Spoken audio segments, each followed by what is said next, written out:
জুলাই সনদ বাস্তবায়ন না হলে আবারও স্বৈর শাসনের আবির্ভাব ঘটবে বলে মন্তব্য করেছেন জাতীয় ঐকমত্য কমিশনের সদস্য ডক্টর বদিউল আলম মজুমদার। শনিবার সকালে বিএফডিসিতে ডিবেট ফর ডেমোক্রেসি আয়োজিত এক অনুষ্ঠানে তিনি বলেন, সর্বশক্তি নিয়োগ করে হলেও জুলাই সনদ বাস্তবায়ন করতে হবে। এছাড়া নির্বাচনে দুর্বৃত্তায়ন, নমিনেশন বাণিজ্য, ইসির স্বাধীনতা ও নির্বাচনকালীন সরকার প্রতিষ্ঠা সহ নির্বাচনের পথে থাকা প্রতিবন্ধকতাগুলো দূর করার পরামর্শ দিয়েছেন বদিউল আলম মজুমদার। আরও জানাচ্ছেন শাহরিয়ার বাঁধন। শনিবার সকালে বিএফডিসিতে গণতন্ত্র সুরক্ষায় আগামী নির্বাচনের গুরুত্ব নিয়ে ডিবেট ফর ডেমোক্রেসি আয়োজন করে এক ছায়া সংসদ বিতর্ক প্রতিযোগিতার। এতে যোগ দেন জাতীয় ঐকমত্য কমিশনের সদস্য ডক্টর বদিউল আলম মজুমদার।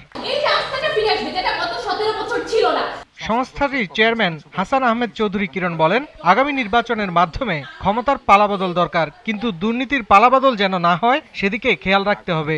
বাংলাদেশে যাতে আর ভবিষ্যতে যারা ক্ষমতায় আসবেন তারা যাতে গুম, খুন, হত্যা, আয়নাগর, লুটপাট, ব্যাংক পাচার এই ধরনের কোন রকম কোনো অনৈতিক কাজের সাথে যুক্ত না হয়, তাহলে কিন্তু আজকে যে কথা বলছেন তারা কিন্তু আবার এই 15 বছর কিন্তু অপেক্ষা করবে না, তারা কিন্তু আবার জেগে উঠবে। প্রধান অতিথির বক্তব্যে ডক্টর বদিউল আলম মজুমদার বলেন, যে কোনো মূল্যে জুলাই সনদ বাস্তবায়ন করতেই হবে। এই জুলাই জাতীয় সনদ বাস্তবায়নের মাধ্যমে এই কাঠামোগত সংস্কার, যে স্বৈরাচারী ব্যবস্থার অবসানের ক্ষেত্রে এটা একটা বিরাট মাইল ফলক হবে। আমাদের আগামী যেই গণভোট হবে, আমাদের রাজনৈতিক দলগুলো জুলাই জাতীয় সনদ স্বাক্ষর করবে এবং আমি আমার সর্বশক্তি নিয়োগ করব যাতে